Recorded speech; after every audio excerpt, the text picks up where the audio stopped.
Hello and welcome to episode number 59 of the Hobbies and Happiness podcast, where we talk all about the hobby that makes us happy, tabletop gaming. I'm one of your hosts, Dan. And I'm Jim, and today we're talking about resource systems and card games.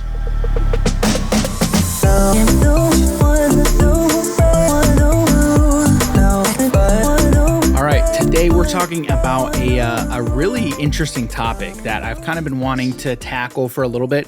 But before we get into it, we need to talk about our sponsor, Audible.com. All right, so if you head over to our sponsored link, www.audibletrial.com/hobbies and happiness, you can sign up for a free 30-day trial of Audible. Audible.com, where you can sign up for your free trial, get a free audiobook. That's right. When you sign up for that free trial, you get a free audiobook that's yours to keep forever, no matter if you stay on the subscription or if you cancel within that first 30 days. Another great thing is if you're an Amazon Prime member, you get 2 free books. That's right. 2 free credits to get 2 free audiobooks to your Amazon Audible account. And again, you can always cancel within that first 30 days if you don't want to keep the service. But again, you get to still keep those free books. And who doesn't like free? Jim, you like free, right? Most of the time, yeah. Yeah. Yeah, that's actually true. Yeah, most of the time. It's not always free. Free is not always necessarily good. But in this case, it is. Again, if you head over to our link, www.audibletrial.com/hobbies and happiness, you can sign up for your free trial of Audible. That's right. Free 30-day trial of Audible. All right. So we are talking about resource systems in card games. And, Jim, if you had to put a number on it, how many card games have you played? Oh, quick. At least 7. All right. I 6, maybe 8. I don't know, maybe 6 to 8, somewhere in there. If I had to just pop off I'm just a counting number. TCGs. Oh, just TCGs? Yeah, I was like, if we're talking other card games, I don't know. Yeah, probably still like that. Even digital, Pokemon, even digital. Yu-Gi-Oh, Pokemon, Yu-Gi-Oh, Magic, Digimon, Final Fantasy, Cardfight Vanguard, Dragon Ball Super. Flesh and Blood? Yeah, I guess Hearthstone. Yeah, like I said, even 10, digital ones. Duel Masters, is Kaijudo count, or is that also Duel Masters? It's the same. It's the same thing. Yeah. All right, so at least 11 I just named right there. Force of Will. Yeah. I didn't even name that one. Yeah, Force of Will. Yeah, Force of Will. Yeah. World of Warcraft TCG. There you go. Yeah. And that's not Hearthstone. That's the original physical card game. Yep. Legends of Runeterra. Now we're at like 13 right now. Well, right. And I played so many. And in those ones that you named, there's so many of those are like great. Yeah. A lot of those are really good. Mm-hmm. Yeah. It's like, and it's, I'm always like, when it comes to new card games, I'm like, I want to play it, but at the same time, I'm like, if I go into this, I know I'm like never going to get out. Mm-hmm. That's the bad part. Especially if you find something that you really like to play in that game, archetype wise, you're like, I love this strategy so much. And then you go try to find it in a different game and it just doesn't exist. Do you have an example offhand real quick? Off the top of my head, I'm thinking about some Force of Will cards. Okay. More specifically, so they have a commander in the game and then they have a stone deck, which is essentially their mana deck. Okay. You don't put lands inside the main deck. It's off on the side, and you tap your commander in order to bring a stone in every single turn. Oh, okay. So it completely gets rid of the whole thing of like mana screw, mana flooded, the things that happen in Magic. Magic, yeah, right. Yeah. So what we wanted to talk about is in all of those games, right? They each have their own individual resource system. Mm-hmm. Many of them borrow from others, okay? But there is one of the things that you need in any game, really, let alone card games, is a resource system. Okay, is how can you do the things that you need to do in the game, right? When you're playing a board game, right, it's their resource system is normally like actions you can take. Like you're allowed to do 3 things on your turn, right? You can either draw a card, you can move a unit, you can deal damage or something like that, right? Yep. Normally, a lot of those resource systems come down to actions that you can do in your turn, right? So a lot of times in card games, a lot of the times it's okay, you have your cards. How are you going to play these cards in your hand, right?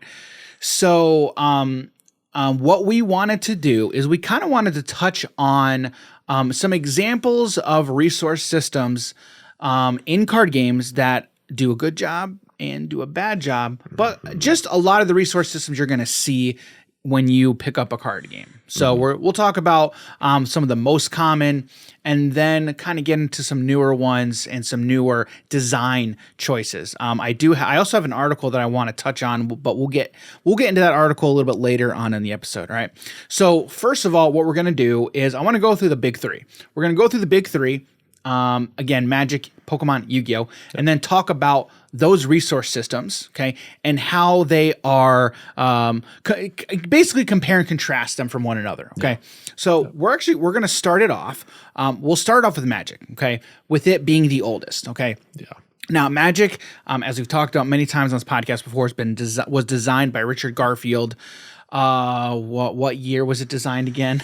It didn't fully come released. I shouldn't say fully. It wasn't until 93. But it took a couple of years, some time to make it to design it, and we did an entire episode based on talking about like the history and the design of Magic. I can't remember what episode, but it's back there. If you go check out our archive, you can find it. And there's a lot of good resources there, so you definitely should go check that out. So the resource system in Magic is all about lands, okay? So the and the design philosophy is actually very interesting. You have your playing field, right? Your battlefield, and you have your permanents, your creatures, and you play them out, and they are on the lands, right? So you're on your resources, right? You are utilizing the lands that are around you as you're a planeswalker trying to channel all of that energy, right? So from that standpoint, the design, the flavor, it's there. And a lot of these games, most of the time, they do a pretty good job of utilizing that to their advantage, right? But the biggest thing when it comes to the resource system with Magic is your resources are their own cards within their deck, within your deck. So in most formats of Magic the Gathering, in most constructed formats, your deck is 60 cards, okay? So you have a 60 card minimum, okay? And within those 60 cards, you need to have your resources built in, or else you can't play your cards, okay? Yeah, I can't really play anything. So with that, when we talk about lands, right, there's 5 different colors, okay? So Wooburg is white, blue, black, red, and green. And so white is W, U is blue, because black uses the B. So for some reason, I guess L could also be black too, because there's no U in black. Yeah. So that's the reason they used U, right? I think so. I think it is. The U stands for underwater, and the water also. I don't know, Dan. I'm the one who always asks the weird questions like that. Because if you take the top of like a water droplet, right, and you cut it off, and then you just open the outline of it, it kind of looks like a U. Sure.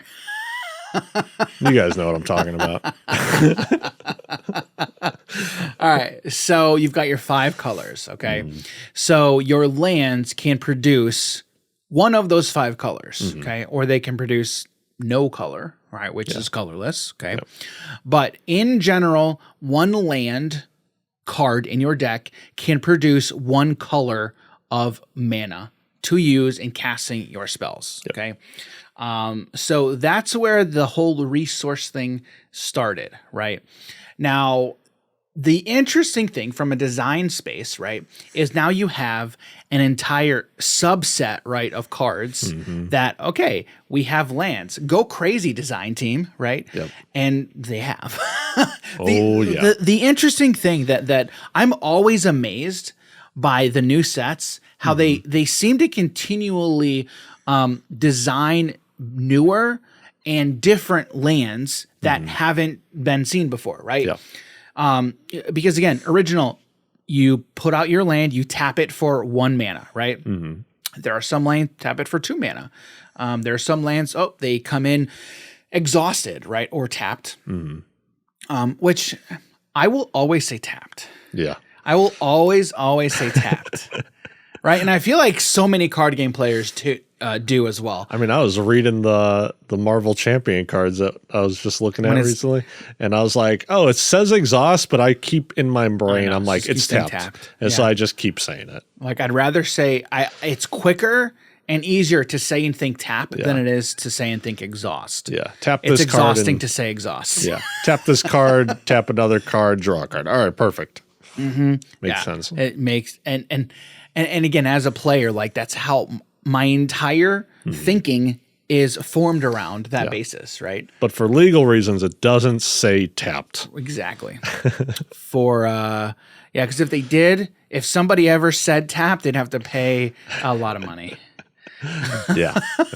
I wonder if they. I mean, saying it is one thing. Like that's one thing, right? Yeah. But you can't, like, in your merchandise, having it written down, right? You can't making money off of it. Exactly. It's like that's a big no. It's a big old no, and that's the whole business side. Never ever really get into. But so yeah, lands being in your deck is interesting, but it is the biggest source of frustration in the entire game of Magic. 100%. Okay. Jim, explain why. So I kind of went into it. Right. So when you're playing Magic, you need to have land on turn 1, turn 2, turn 3. Those are known as curving out. Yeah. That's known as curving out. Very, very important turns, right? Right. Except for when you also need to make sure you're hitting your lands on 4, 5, 6, and you just can't come across those lands. You're sitting on a card in your hand. You're just like, I need that one more mana. I just need that one more mana.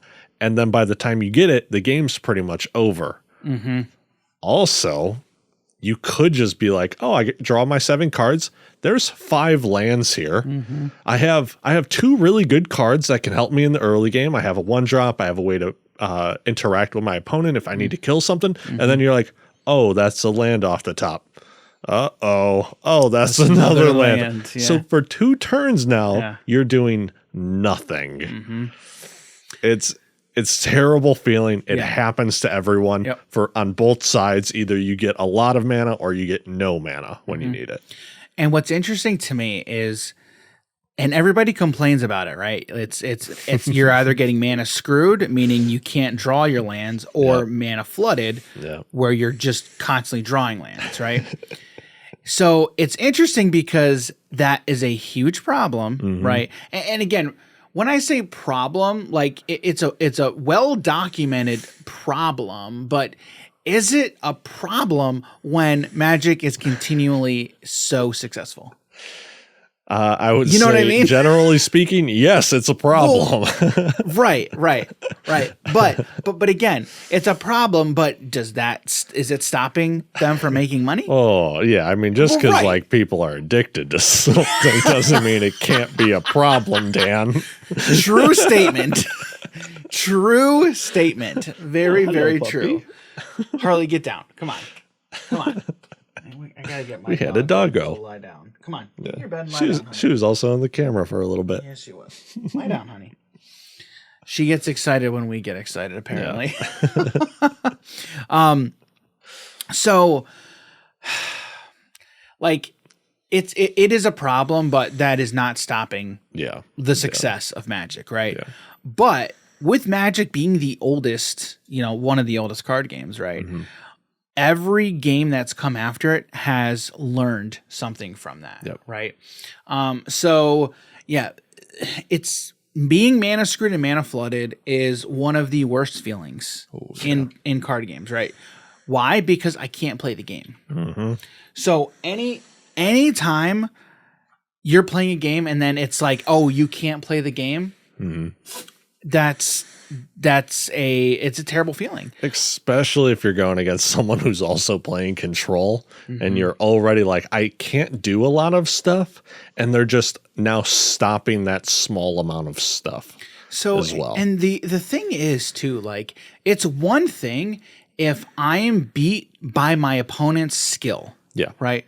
It's a whole different thing if the reason I am losing or I've lost the game is not because I'm good or bad or my opponent is better than I am. It's because I couldn't draw what I needed to draw. No, they just shuffled better than you, though. At that point. Now, granted, like anytime I have this discussion or I'm thinking about it, right? It is with the acknowledgement that it's a card game and there is inherently RNG, right? There is there's inherently randomness incorporated within the game. Okay, 100%. But that still doesn't make it better, right? Like it doesn't make the feeling better, but then it also comes back to, okay, that's like a design challenge, right? How can you design something that not completely removes the element of RNG, but makes the game such a game to where it's more about your skill and your interplay between your opponent than it is about what you're drawing from your deck. Yeah. Right. And there's a lot there. There really is a lot there. And I think one of the successes, the continued success of Magic is it's so successful, right? Despite these problems, right?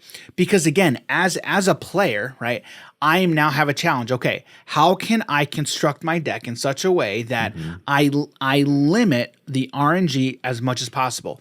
Put card draw in, more card draw. There's a whole science behind the optimum number of lands in your deck, right? Yep. And the numbers behind, okay, if I have X amount of lands in my deck and then I have Y amount of draw cards in my deck, this will ensure that I have a land on turn 1, 2, 3, and so on and so forth, right? Yep. And then you get into the math of, okay, there's actual websites and there's, I can't remember what the math, what the algorithm is for like percentages based off of, if you put, basically what you do is you put in your deck, right? Your number of cards in your deck, right? How many of them are lands, okay? And then it'll show you the percentages that you're going to draw, certain number of lands in your opening hand, and then you'll draw one on the next turn and so on and so forth. Yeah.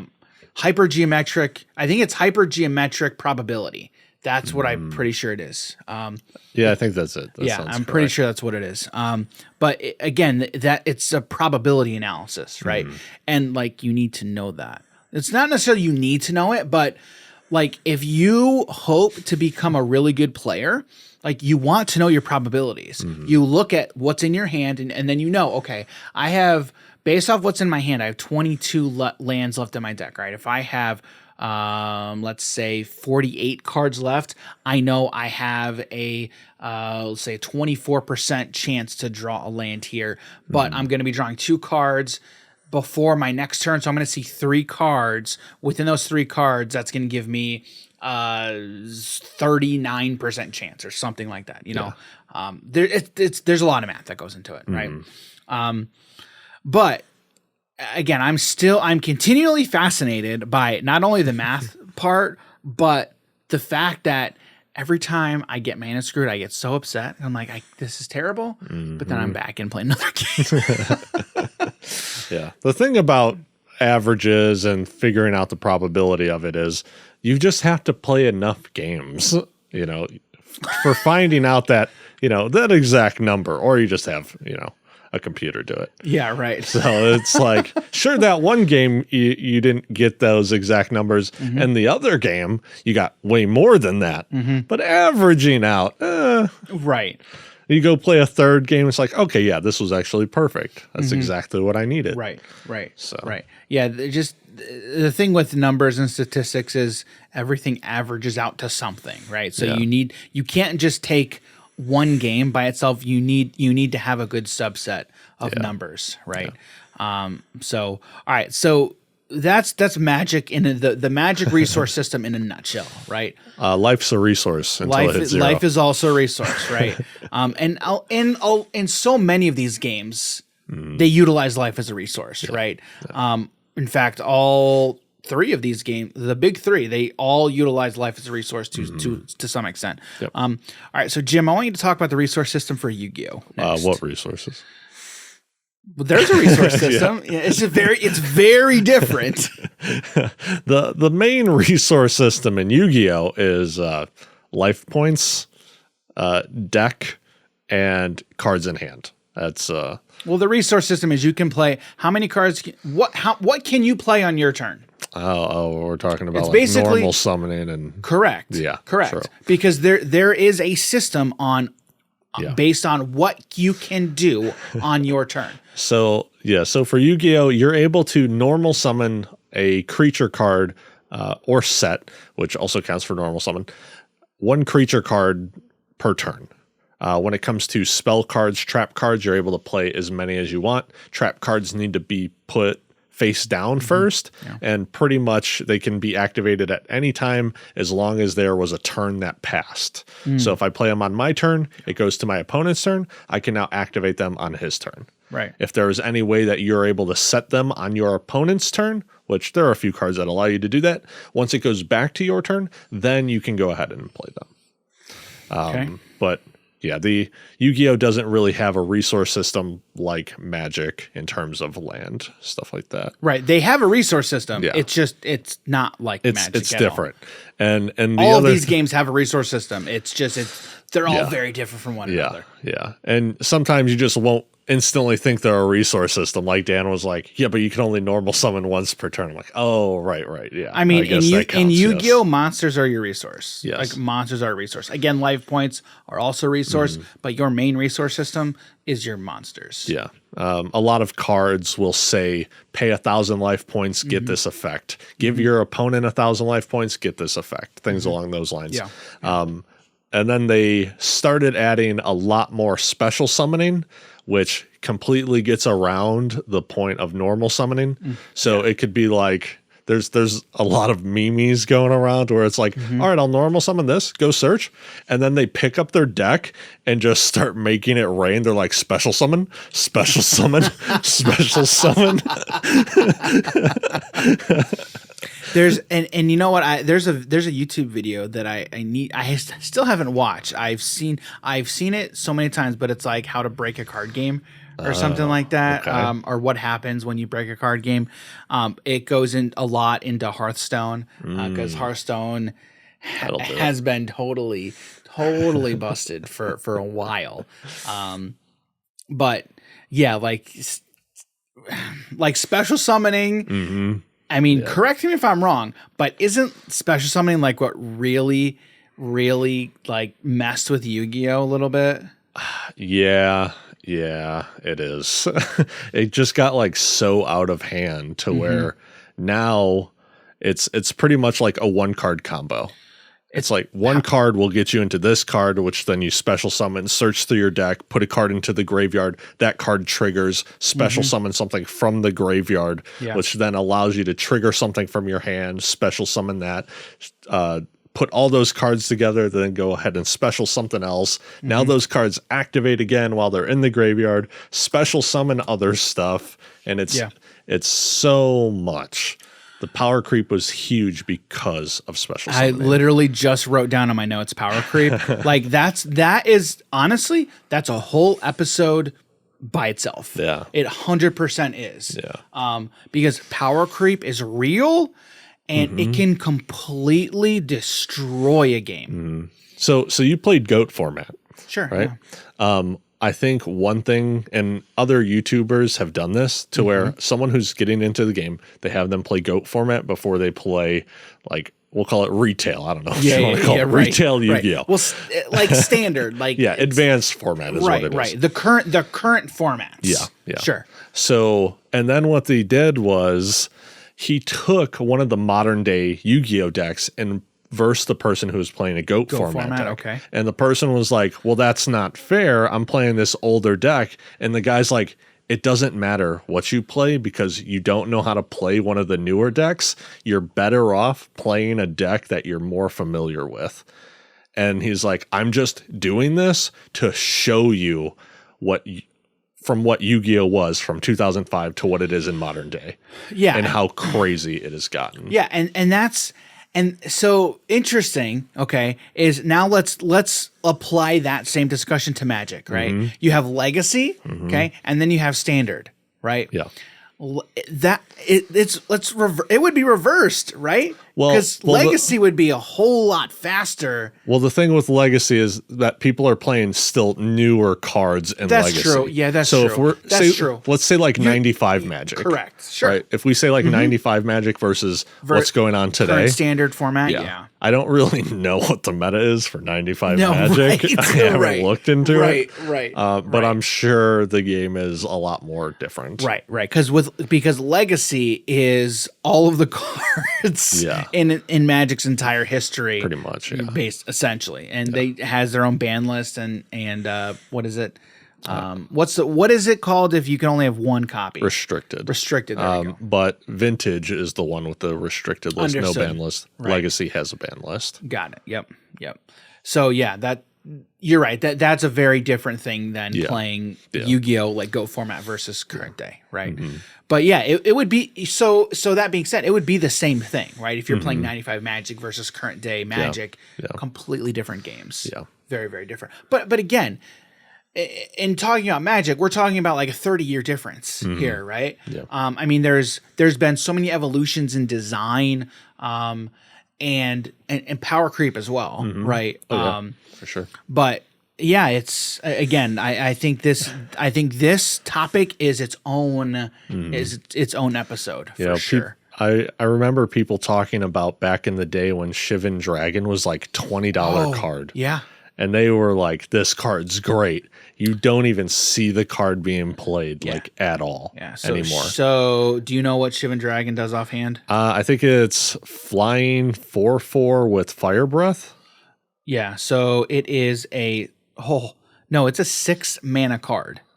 Okay. Shivan Dragon is 6 mana. All right, 6 mana. So Shivan Dragon is 6 mana for 2 red for a 5/5 flyer with fire breathing. And fire breathing is you can pay a red, 1 red mana, and give it +1/+0 until the end of the turn. Yep. Right. And you can do that however many times you want. Yeah, as many number of times as you want. But that used to be a busted card.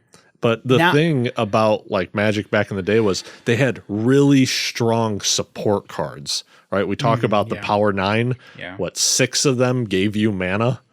Yeah. So you were able to get these cards out faster. Yeah. But since they then started making just better overall creatures, planeswalker cards, instant sorceries, then it's like, okay, well now we still have all this mana ramp, but now our cards are just even better. So Shivan Dragon, like we said, it's a 6 mana card. It's a 5/5 flyer with fire breathing, right? If that card was printed now, that would probably be a 4 mana. I think it costs 4 mana. I think a 4 mana 4/4. Yeah. 4 mana 4/4 with flying, and then it would have like 3 different abilities. Yeah.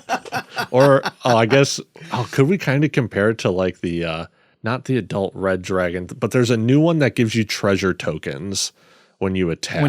Yeah. So like you roll a d20 and that's how many treasure tokens you get when you deal damage. It's a newer card. From Baldur's Gate? I believe so. That's like what the Shivan Dragon is now. Baldur's Gate MTG Dragon. Which there's also a way, in theory, I'm looking real quick. You can get like infinite attack steps and kind of infinite mana. All right. So here it is. I found it. So we had Shivan Dragon, right? 6 mana, 5/5 flyer with fire breathing. Okay. Ancient Copper Dragon.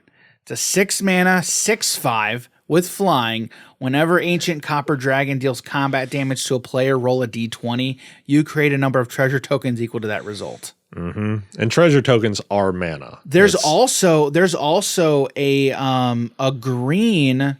Let me see if I can find it. There's a green dragon from Forgotten Realms. I think it's Forgotten Realms. Ancient Green Dragon, because that might be Ancient Green. Yeah, those ones were the chromatic dragons, and then this latest one was metallics. So no, here it is. Okay.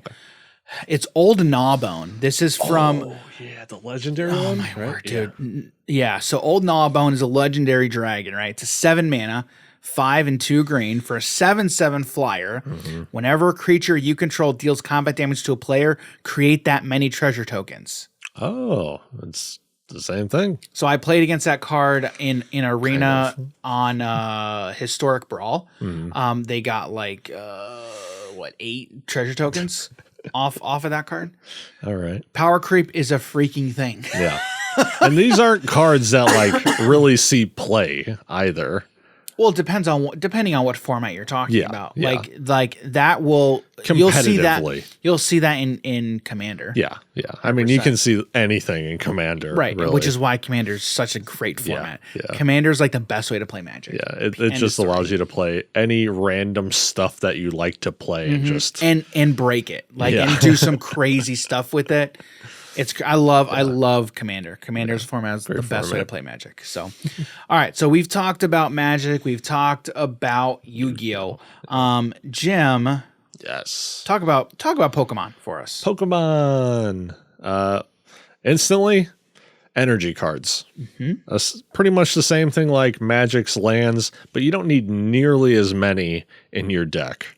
Right. It's actually pretty crazy how few you need in Pokemon. Yeah. But aside from that, I guess another resource would be evolving. Sure.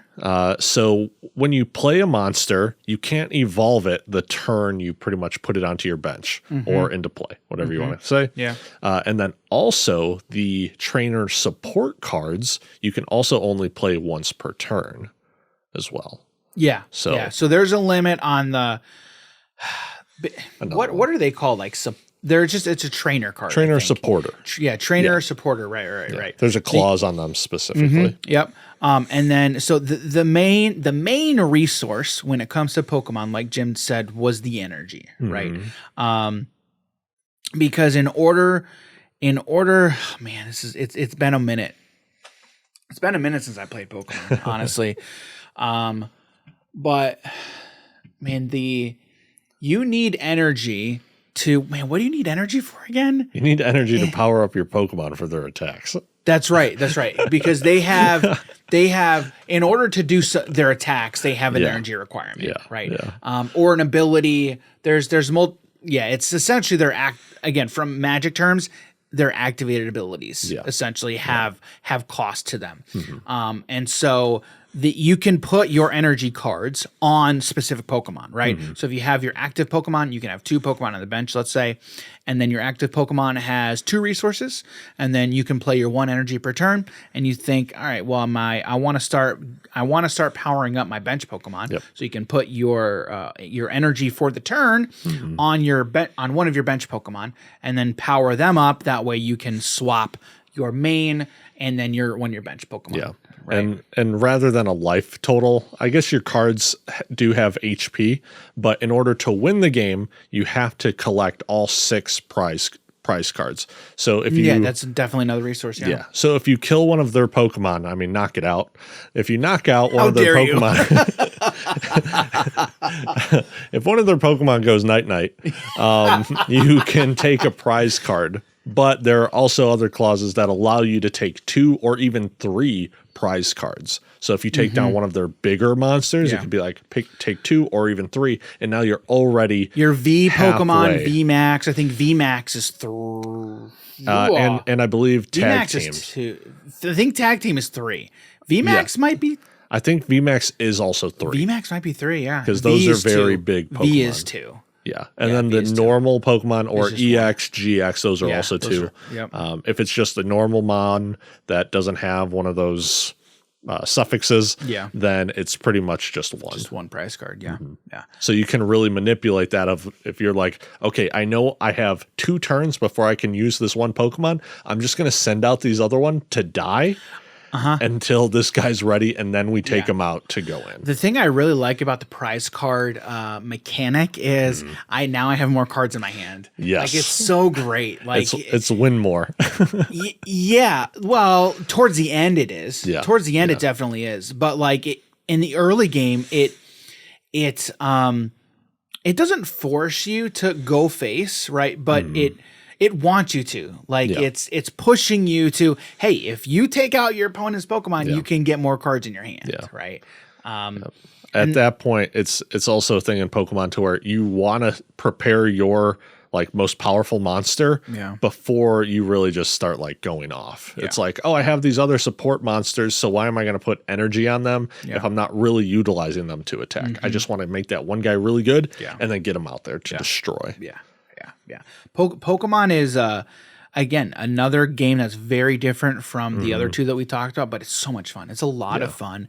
And a lot of times, like, I enjoy games that are very different from the other card games that I play. And so Pokemon, I think, is definitely one of those games, right?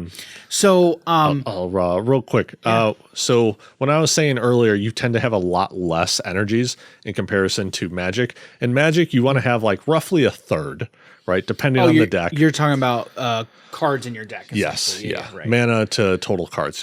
About a third, right? You can aim for that amount. A third of your deck, and for Pokemon, you want to have around like 5 to 8 range for energies because you can really manipulate that. You know, if there is some way that if your Pokemon is destroyed, your energies go to the graveyard, or if you discard them, you have ways of getting them back from the discard either into the deck or even back into your hand, or also you need to make your sure Pokemon. You have those cards in your deck, right? Right. But and most of the time you're going to have those. So the correlation there, the similarity is in Pokemon, just like in Magic, right?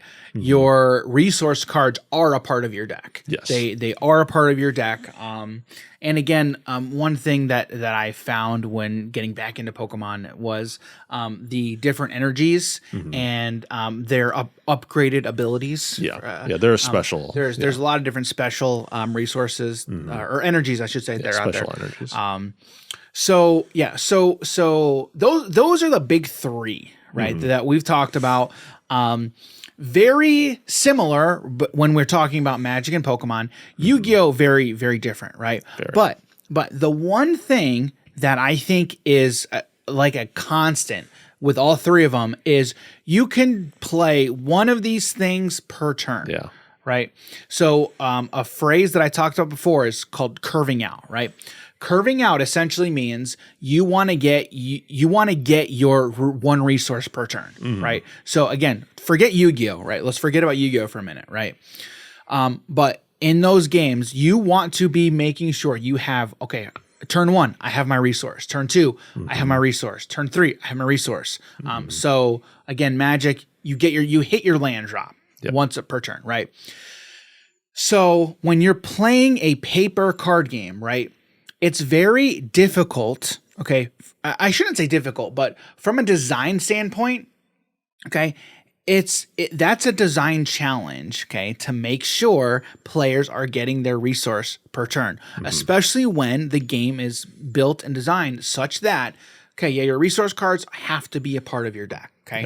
If you're designing a card game and that's how you choose to do your resource system, like, that's fine, but you need to keep in mind this is going to be a problem. Like it can become a problem, right? Players may not get their resources in a timely manner, right? Now let's move to the digital front for a second, right? Digital front, like when Hearthstone came around, okay, let's talk about Hearthstone, probably the oldest digital card game, right? I believe so. That's purely digital. I'm not talking like MTGO. That's right. But if we're talking about its own game digital, that was designed from the ground up, Hearthstone probably was the first. If it wasn't the first, it was the most successful. It definitely, if not the first, most successful. Okay, but with Hearthstone, okay, the way they designed the resource system was Hearthstone is mana as well, I believe. Yes. Yeah, it's mana crystals. Yes. Yep. So on your first turn, you get a mana crystal. Turn 2, you get another mana crystal. So now you have 2 total. And they do that for 10 turns. So you have max total 10, right? You can't get more than 10? Unless stated otherwise, which there are ways. Right. Which I'm assuming the first time there was a way to do it, people were doing it. Like they're doing it right now. Yeah. There's a way to get up to 20. Really? Yeah. Which again, when you're talking about card games, normally, like one thing that I know, like from Magic, the player with the more mana wins.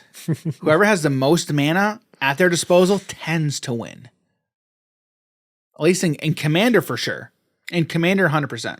Yeah, probably. Yeah, I'd say so. But I mean, now I'm not saying that. I'm also not saying this as a rule. Like it's not a rule, right? No. But it is a good baseline. Yeah, it is definitely a good baseline. The player with the more resources tends to win more often than not. Or if you have a specific threshold of mana that you know you need in order to combo off. Sure. And if you're able to get to your number faster than someone else who's just like, oh, I got a bunch of mana. I got nothing to do with it, but I got a ton. Yeah. Because that's the thing. You could have just nothing to do with all the mana. Right. But if you know you're able to get to a specific amount and you know your opponents can't stop you, then you can pretty much just win. Yeah, right. So again, when we talk about the digital front, right, it's a whole lot easier to do two things.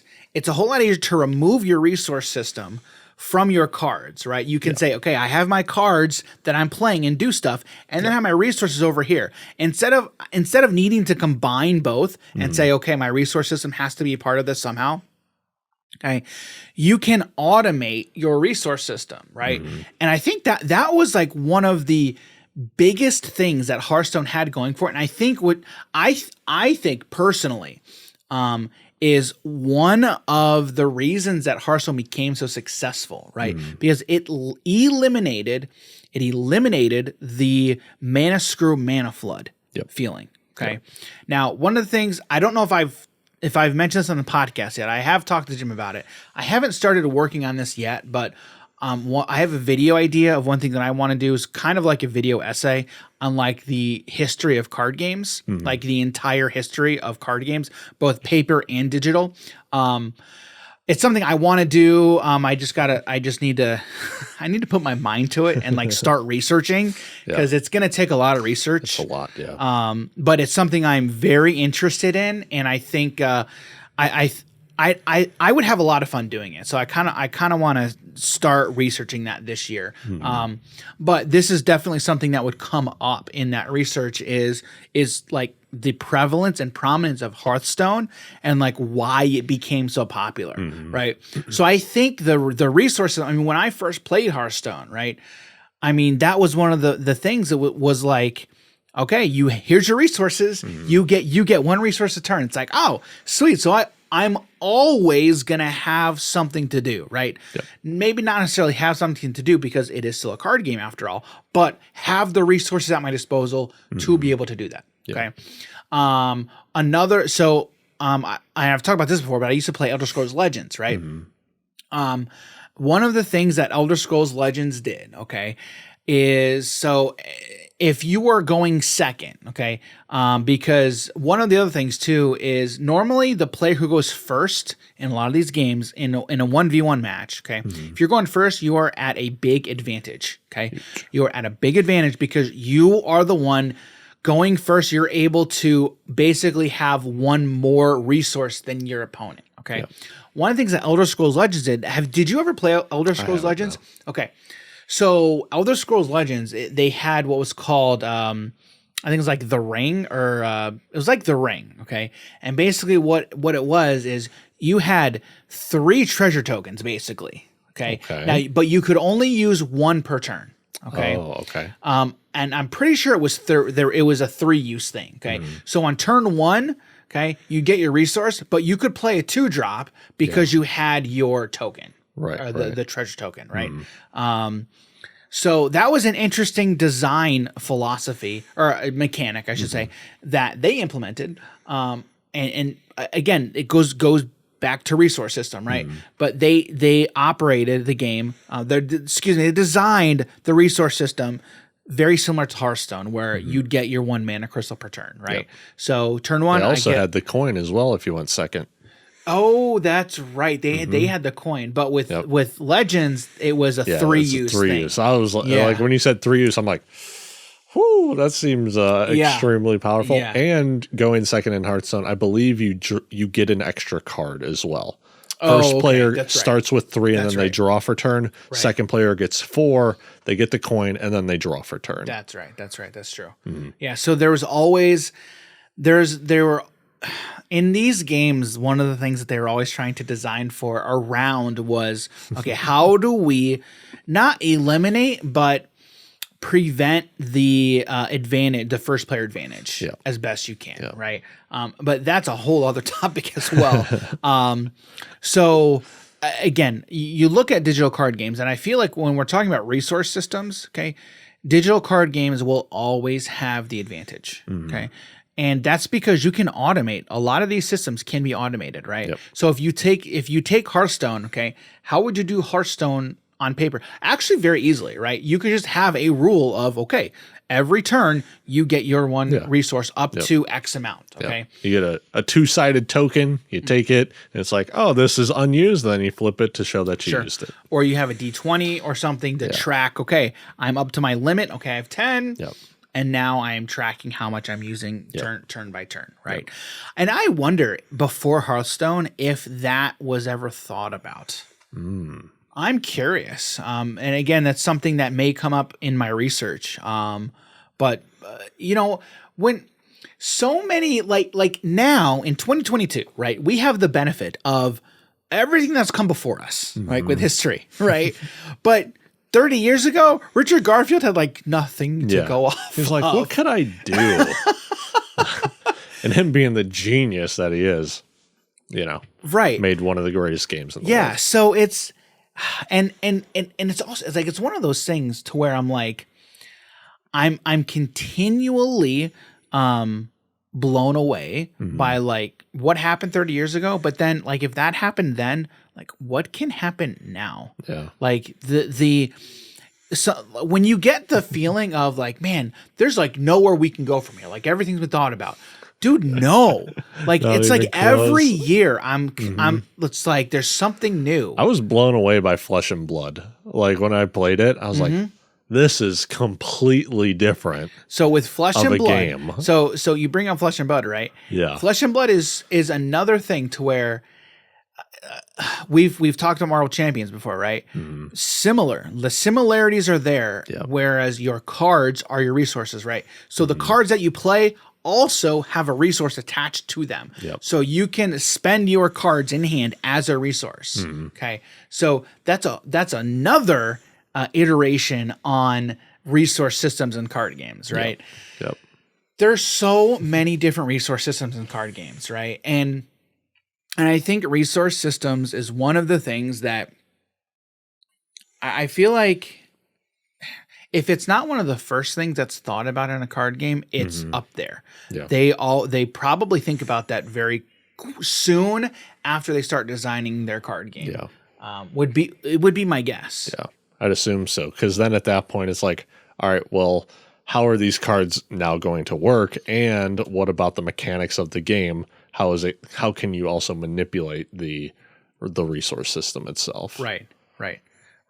So it has to be one of the very first things, I'm sure. Yeah. So okay, Jim, if I asked you, okay, do you have this is probably a weird question, but you know, it fits with the episode. Do you have like a favorite resource system when it comes to card games? Ooh, because there's a lot of them that are very, very different. Yeah. Like we didn't even talk about Vanguard. That's another one. I think I would say I really like Force of Will's resource system. Okay, and I was gonna say, explain that one. So you essentially have a commander, if say you're playing Magic, and you can utilize them to either play pretty much like a commander. There's two sides to it as well. Of the commander? Yeah. Okay. Yeah.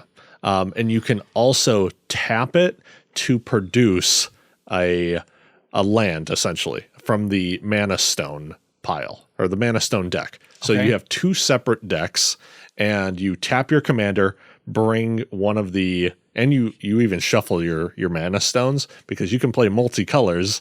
So you have to randomize your Is that your the mana. only? Is that the only way you can get resources? Unless there are other cards that ramp you, and it'll say like take the top card of your Mana Stone deck, put it into play, tapped. Got it. And so that's one of my favorites. One that always hurts my brain, I hate it so much, is when cards have the multi-purpose aspect to them. It's like, okay, I can either use this card for its effect or I can use it for mana. Because in my head, I'm like, this card is too good. I do not want to get rid of it at all. I do not want to see this in the mana zone. So you don't.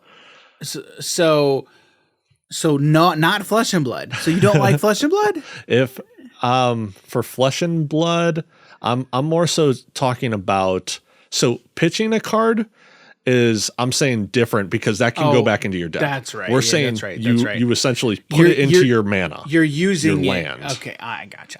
You're using it. You're pretty much getting rid of it until you have a way to destroy it. Except in those games where you can do this, you lose if you deck out. It's not like you get to reshuffle up everything. Yeah. So once you put it in there, you don't get it back. Yeah, because so with Flesh and Blood, you can pitch a card for its resource, but it doesn't go to your discard pile. It goes to its separate, like it's a separate pile that you can get back. Which then goes to the bottom of the deck at the end of your turn, essentially. So if you're able to shuffle, or once you get to that point, then you're just pretty much recycling the cards for that. Yeah, Flesh and Blood is just too expensive. I know. It's those fabled equipments, man. I hate it. They're like I want to get into the game. $800. It's if I was thinking, I'm like, all right, if we ever, when we have a store, if we play this, you can just make it to where you don't play fabled cards. You can play the Majestics, the rares, the commons, uncommons, whatever. You can play all those cards, no fabled rare cards. Yeah, that's I want to get into Flesh and Blood, man. It's so cool. But I was talking to I went to a game store today talking with a guy about it, and I'm like, that's the thing I hate about that game. Yeah. Those cards are crazy priced. And I play Magic. Yeah. I'm used to expensive cards. But not that expensive cards. Yeah. Right? I don't play Legacy or Vintage because there's expensive cards. Same reason I don't really play Flesh and Blood. Yeah. Yeah. But the players seem to really like it. Yeah. So it's interesting. So if I had to say my favorite resource system when it comes to card games, I'd probably have to say the digital ones where I'm guaranteed. Yeah. I'm guaranteed. Like Legends of Runeterra, is another one. I just didn't want to cheat and say digital. No, right. But if I'm talking about if I'm talking about physical card games, I don't want to say. I like Digimons too, towards that tracker. Oh yes, yeah. Digimons is so cool. Yeah, Digimon is because a cool there's resource. A tracker.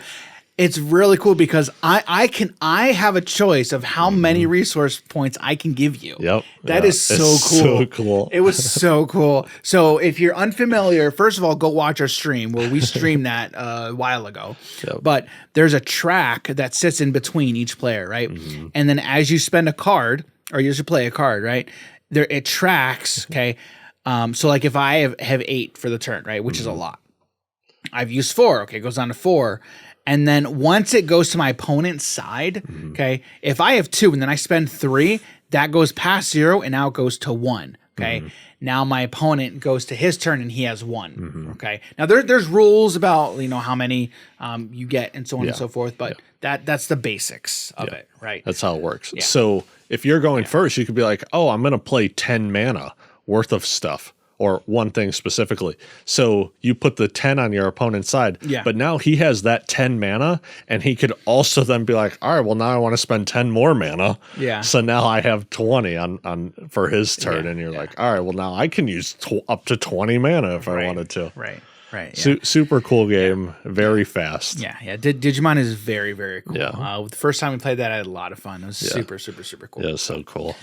All right. Well, that's this discussion of resource systems. I mean, I feel like this could be like its own series, and honestly, maybe at some point we'll revisit this and kind of like dive deeper into each like resource system by itself, and like give a good example of a game, or just look at some games and then just dive into the resource systems. Yeah. Like we didn't even talk about Ashes Reborn. Yeah. That's a whole other one. So many games we didn't talk about. Oh no, right. There's a lot, but Ashes is your resources are dice. You roll your dice, and that's what your resources are for the turn, basically. There's a lot of different ones out there, and this is a topic that we'll probably be revisiting in future episodes for sure. So with that, I'm going to toss it to the audience. What is your favorite resource system when it comes to card games? Like, are you a big Magic player? Are you a big Flesh and Blood player? What game do you love? And you love it maybe because of the resource system, or maybe in spite of its resource system, like Magic, right?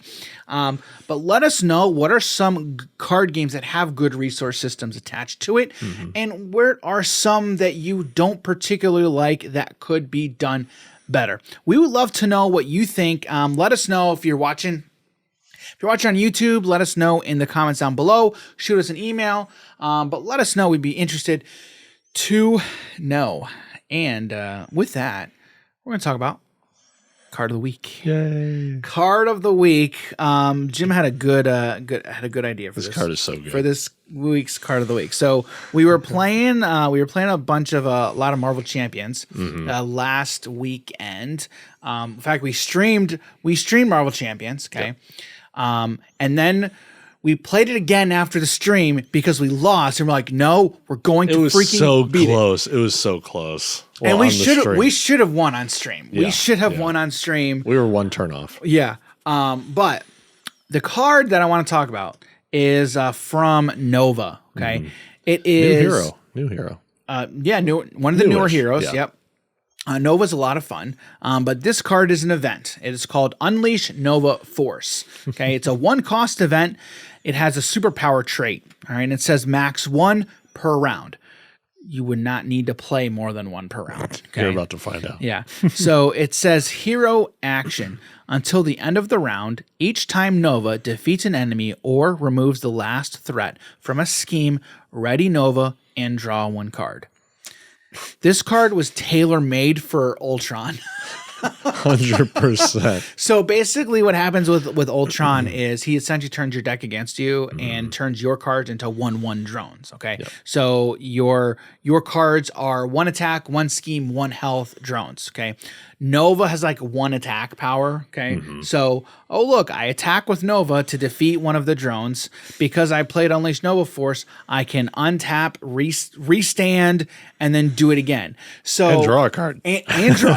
That's the big thing, right? That's the huge part. That's the big thing, right? So we talk about resource systems, right? In Marvel Champions, your resources, your cards are your resources, right? Yeah. So the cards that you play, so Unleash Nova Force, for instance, has a 1 energy resource attached to the card, right? Yep. So I could either play the card, okay, or I could use this card for 1 energy, okay, energy resource, which is the yellow resource, okay. Yep.